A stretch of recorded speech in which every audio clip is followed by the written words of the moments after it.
லீகல்ஸ்லாம் என்ன மாதிரி பண்ணியிருந்தீங்க ப்ரோ? லைக் ரெஜிஸ்ட்ரேஷன் லீகல்ஸ் அது ஒரு சாரி அதை நான் விட்டுட்டேன். ஸோ அது வந்து எங்களுக்கு மெயின் இது. இப்போ நாங்கள் இப்போ இதுவே பண்ணாலும் நாங்கள் வி அப்ளைடு ஃபார் USFDA.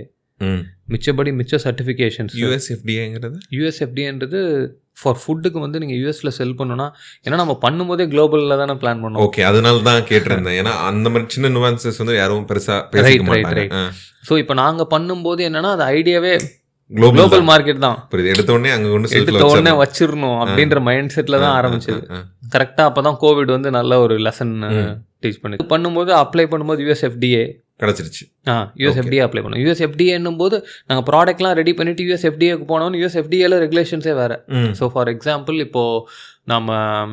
இப்போ இங்கே ஒரு ப்ராடக்ட் இருக்குன்னு வச்சுக்கோங்க, ஜென்ரல் ப்ராடக்ட். இப்போ நார்மலாக நம்ம சுகர் ஃப்ரீன்னு பார்க்குறோம், ஒரு பிஸ்கெட்லேயே சுகர் ஃப்ரீன்னு பார்க்குறோம், இல்லை டர்மரிக் இருந்தால் ஆன்டிபயோட்டிக், ஆன்டிசெப்டிக்கு. இந்த ப்ராடக்ட் வந்து இப்போ புது ட்ரெண்டில் இந்த ப்ராடக்ட் வந்து முட்டி வலி சரி பண்ணும், இந்த ப்ராடக்ட் ஹேர் க்ரோத், அது மாதிரி நிறைய ப்ராடக்ட் கிளைம் பண்ணிக்கலாம். பட் USFDAவை பொறுத்த வரைக்கும் நீங்கள் கிளைம்லாம் எதுவும் பண்ணக்கூடாது. இப்போ வந்து நாங்கள் டெர்மரிக் அது லான்ச் பண்ணும்போது எங்கள் ப்ராடக்ட் இல்லைன்னா high antiseptic, very good for immunity இப்படின்னு போட்டிருந்தோம். அவங்க ஃபஸ்ட்டு எடுத்தோடனே இம்யூனிட்டியா, where is the evidence, where is the clinical எவிடன்ஸ்னா சரின்னு இம்யூனிட்டி எடுத்தோம். ஹை ஆன்டிபயோட்டிக்கா, ஹை ஆன்டிபயோட்டிக்னா இது என்னது, சரி அது எடுத்தோம். புரியுதுங்களா? அப்படியே ஒன்று எடுத்து வடிவேல் ஜோக்கு மாதிரி ஒன்றுனா எல்லா போர்டு அழிச்சு வெறும் போர்டு மாதிரி அடிச்சு திருப்பி டிசைன் லேபிளே கம்ப்ளீட்டாக டிசைன் பண்ணோம். ஸோ இது வந்து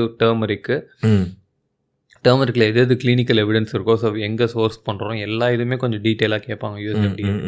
பட் அது பண்ணும்போது we had a clarity, confidence. ஏன்னா அந்த ப்ராசஸ் மட்டுமே took us almost 6 to 8 months. Okay, அந்த first process. But for example இப்போ நாங்கள் ஒரு ப்ராடக்ட் லான்ச் பண்ணுறோன்னு வைங்களேன். இப்போ இந்த உளுத்தங்கஞ்சி லான்ச் பண்ணிடுவோம். இந்த உளுத்தங்கஞ்சி வந்து எங்களுக்கு ப்ராடக்ட் USFDA போய் அப்ளை பண்ண ஒரு 2 weeks தான் ஆச்சு. ஓகே, அந்த எக்ஸ்பீரியன்ஸ் அது வந்து நாங்கள் பண்ணும்போது எனக்கு இப்போ எங்களுக்கு தெரியும் என்ன இருக்கணும், என்ன இருக்கக்கூடாது, வாட் கீவேர்ட்ஸ் டு யூஸ். இப்போ அங்கே போனாலும் என்ன நியூட்ரிஷியஸ் ஃபேக்ட்னா அந்த என்ன நியூட்ரிஷியஸ் ஃபேக்ட் எக்ஸ்பெக்ட் பண்ணுவாங்க, அந்த கால்குலேஷன்ஸ்லாம் அந்த கலோரி வேல்யூஸ் அதெல்லாம் அங்கே எப்படி கால்குலேட் பண்ணுவாங்க எல்லான்றது. அது வந்து ஃபஸ்ட்டு வந்து இனிஷியல் எக்ஸ்பென்ஸ். அந்த ட்ரையல் அண்ட் எரர் பண்ணுறது அதுதான் ரொம்ப.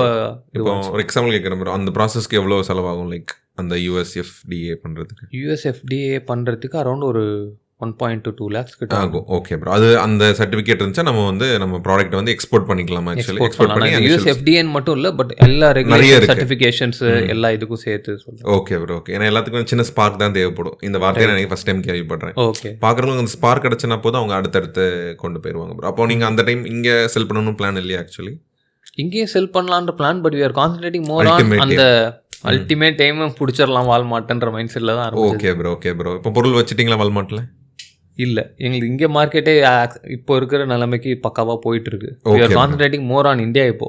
Okay okay okay. அந்த ப்ராசஸ் பண்ணீங்க, அந்த ப்ராசஸ் பண்ணோம். பட் இன்னுமே பண்ணிட்டு இருக்கோம். லைக் Amazon USல பண்ணிட்டு இருக்கோம், Amazon UKல பண்ணிட்டு இருக்கோம், US UK ரெண்டுலயும் இருக்கு, US UK ரெண்டுலயும் பண்ணிட்டு இருக்கோம். But we are concentrating D2C பொறுத்த வரைக்கும் இங்கே we are concentrating more இப்போ. Okay bro, okay bro. அப்போ அங்கே வந்து இதெல்லாம் வந்து இங்கே இருந்து நீங்கள் அனுப்பிடுவீங்க. ஆக்சுவலி அந்த ப்ராசஸ் அங்கே ஒருத்தவங்க இப்போ டீம் பார்த்துப்பாங்க.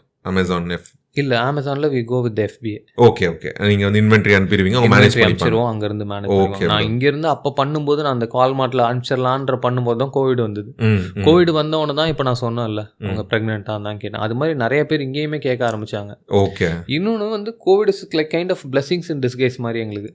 ஆமாம், உங்கள் ப்ராடக்டோட விஷயம். ஏன்னா ஒரு நார்மல் ஒரு சின்ன பேப்பர் கட்டிங்ல இருந்து, ஒரு நியூயார்க் டைம்ஸ்ல இருந்து, மினிஸ்ட்ரி ஆஃப் ஆயுஷ்ல இருந்து, லோக்கல் நியூஸ் பேப்பர்லேருந்து எல்லாமே இது மாதிரி கோவிடுக்கு வந்து மஞ்சள் தான் நல்லது, ஆன்டிபயோட்டிக்கு, அது வந்து இம்யூனிட்டி பூஸ்டிங்கு, அதே மாதிரி அந்த ஹெர்ப்ஸ், அதாவது மூலிகை, அந்த டேர்ம் வைரலானது அந்த டைம். பட் ஆனால் நாங்கள் அதுக்கு முன்னாடியே மார்க்கெட்டில் இருந்ததுனால அது ஒரு புஷ் மாதிரி இருந்தது. அந்த வேவே எங்களுக்கு ஒரு நல்ல புஷ் இருந்தது.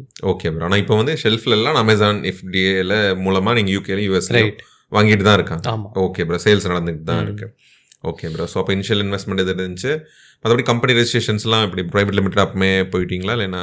இல்லை, அப்போ ப்ரொப்ரேட்டர்ஷிப்பாக தான் போனோம். ஓகே. அப்புறம் அப்போ அந்த டான்சீட், அந்த அடுத்த ஃபண்டு அது மாதிரி வரும்போது ஆமாம் ப்ரோ. நான் ஏன் கேட்குறேன்னா, ஆக்சுவலி நாங்களும் ஒரு ப்ராடக்ட் பில்ட் பண்ணிட்டு இருக்கோம். இந்த பாயிண்டில் அதுதான் ப்ரைவேட் லிமிடெடாக போனால் தான் பெனிஃபிட்ஸ், நீங்கள் சொன்ன மாதிரி பெனிஃபிட்ஸ் கிடைக்கும். ஆனால் அது போகிறதுக்கான சிச்சுவேஷன் கரெக்டாக இல்லை. நாங்களும் பார்ட்னர்ஷிப் தான் போகிறோம். ஓகே. ஆனால் அது எனக்கே எப்போ தெரிய வந்துச்சுன்னா, இந்த ப்ராசஸ்லாம் தெரிய வந்துச்சு. ஓகே, இதெல்லாம் இருக்குன்னு அப்போலேருந்து ஞாபகம் வச்சுக்கிட்டேன். நீங்கள் யார்கிட்ட பேசினாலும் கேட்டுறலாம் அது. ஆமா, இது என்னன்னா நம்ம இப்போ நார்மலாக பண்ணுறவங்களுக்கு, இப்போ புதுசாக பண்ணுறவங்களுக்கே கூட இது ப்ரைவேட் லிமிடெட் ப்ரொப்ரேட்டர்ஷிப்பு கொஞ்சம் இது இருக்கு. பட் என்னோட பர்சனல் சஜஷன் என்ன, இனிஷியலாக ஸ்டார்ட் பண்ணும்போது ப்ரொப்ரேட்டர்ஷிப்பில் பண்ணலாம். அதான் பெஸ்ட். வேறு இல்லை விடும். அந்த MVP மினிமல் வயபிள் ப்ராடக்ட்னும் போது இது ஒர்க் ஆகுதா, பீப்புள் இதை வாங்குவாங்களா, அட்லீஸ்ட் வி ஹேவ் 100 கஸ்டமரா, அட்லீஸ்ட் வி ஹேவ் 1000 கஸ்டமரான்னு தெரியணும். ஃபஸ்ட்டு ப்ராடக்ட் ஒர்க் ஆகுதான்னு தெரியும். அதுக்கு நீங்கள் ப்ரைவேட் லிமிடெட் அந்த எக்ஸ்பென்ஸு செட் பண்ணுறதுக்கு ஃபஸ்ட்டு ஒரு ப்ரொப்ரேட்டர்ஷிப்னா அவங்களுக்கு தெரியும். பேன் இருந்துச்சுன்னா உடனே கிடச்சிரும், GST கிடச்சிரும், நெக்ஸ்ட் வீக் மூவ் பண்ணிடலாம்.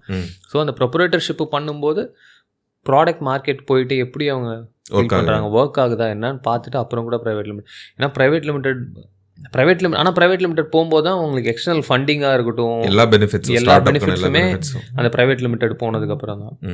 ஆனால் அது ஆரம்பிக்கிறது இல்லை ப்ரைவேட் லிமிடெட், அதுக்கு ஃபுல் கமிட்மெண்ட். அதை ஆரம்பிச்சிட்டோன்னா அது ஓடிக்கிட்டே தான் இருக்கும். அது க்ளோஸ் பண்ணுறதுனாலுமே ரொம்ப நிறைய கமிட்மெண்ட் இருக்குது. ரைட். அப்போ நீங்களும் அந்த பாலத்தில் தான் போகணும். அந்த பாலத்தை போகணும். இதில் என்னன்னா நாங்கள் இந்த டான்சீடு இந்த ஃபண்டிங்லாம் அப்ளை பண்ணும்போது அப்போ எங்களுக்கு தெரியவும் தெரியாது. ப்ரைவேட் லிமிடெட் வாங்கணும். ப்ரொப்ரேட்டர்ஷிப் வச்சு அப்ளை பண்ணிருக்கோம். என்ன ரிஜெக்ட் பண்ணிட்டாங்க, என்ன ரிஜெக்ட் பண்ண. ஆமாம், நமக்கு அது ஐடியா இல்லை. கொண்டையில் இருக்க கொண்டையை மறந்துட்டு மாதிரி திருப்பி அதே தான் அமிச்சிட்டு இருந்தோம். பட் அப்புறம் தான் ஓகே, இது வந்து ஆப்வியஸ் ப்ரைவேட் லிமிடெட் பேசிக் எலிஜிபிலிட்டின்றது அப்புறம் தான் தெரியாது. ஆமாம் ப்ரோ. ஏன்னா இங்கே ஸ்டார்ட் அப் பண்ணுறவங்க எல்லாருமே சரி, அந்த பார்ட்லாம் ஓகே தான். வெளியே இருக்க பார்ட்டுக்கு நிறைய நாலேஜபிளாக இருக்கும். இது மாதிரி சின்ன சின்ன நுவான்சஸ், இந்த லீகல்ஸாக இருக்கட்டும், இதெல்லாம் வந்து அவ்வளோவா நம்ம எஜுகேட் ஆகிக்கிறது இல்லை. அப்போ தான் தெரிஞ்சது ஓகே நம்ம பாட்காஸ்ட்டில் அதை மட்டும் சொன்னா போதாது, இதையும் பேசணும்ட்டு. தேங்க்ஸ் ப்ரோ, ஆக்சுவலி இவ்வளோ இன்டெப்த்தாக சொன்னதுக்கு. ஸோ ப்ரொப்ரேட்டர்ஷிப்பாக போயிட்டு அதுக்கப்புறம் ப்ரைவேட் லிமிட்டாக மாற்றிக்கிட்டீங்க. அதுவும் இதுக்காக மட்டும். ஆக்சுவலி அடுத்த scale we had around like நாங்கள் ப்ரைவேட் லிமிட்டடாக போகும்போது we had around like 30,000 to 50,000 கஸ்டமர்ஸை தாண்டிட்டோம். Okay. So it's like it's mandatory ஒன்றா இருந்தது இந்த அடுத்த ஸ்கேல் அப் எல்லாத்துக்கும். ஆமாம் ப்ரோ, நிறைய ப்ரிவிலேஜஸ் இருக்குல்ல உங்களுக்கு, டேக்ஸ் எக்ஸெப்ஷன் இருக்குது, நிறைய விஷயங்கள் இருக்குல்ல ப்ரோ. ஓகே. ஸோ அந்த பாயிண்டில் வந்தீங்க, லீகல்ஸ் இதெல்லாம் முடிஞ்சு ப்ரோ, எக்ஸ்பென்ஸ் எல்லாம் முடிஞ்சது. அந்த டைம் நீங்கள் இந்த சர்டிஃபிகேட்ஸ் எல்லாம் வாங்கிட்டு இந்த இந்தியன் மார்க்கெட் தான் எக்ஸ்ப்ளோர் பண்ணிட்டு இருந்தீங்க. ஆனால் அங்கே அனுப்பல ஃபர்ஸ்ட்ல இல்லை, அது அமேசானில் மட்டும் அனுப்பிச்சிட்டு இருந்தோம். அமேசானில் அப்போலேருந்து அனுப்பிச்சிட்டு இருக்கோம். அது ஃபர்ஸ்ட்லேருந்தே போயிட்டு இருக்கு. ஆமாம் ஆமாம். ஓகே. நாட் இந்த லைக் என்ன பிரிக் அண்ட் மோட்டார் ஸ்டோரோ இல்லை ஒரு அது இல்லை ஒரு இதில் ஸ்டோர் ரூம்லேயே இல்லை, பட் ஆன்லைனில் அங்கே ஆன்லைனில் போயிட்டு இருக்கு. லைக் மார்க்கெட் பிளேஸ் மாடல் மட்டும் போயிட்டு இருக்கு ப்ரோ. இங்கேயும் ஃபிகர் அவுட் பண்ண ஆரம்பிச்சிட்டீங்க.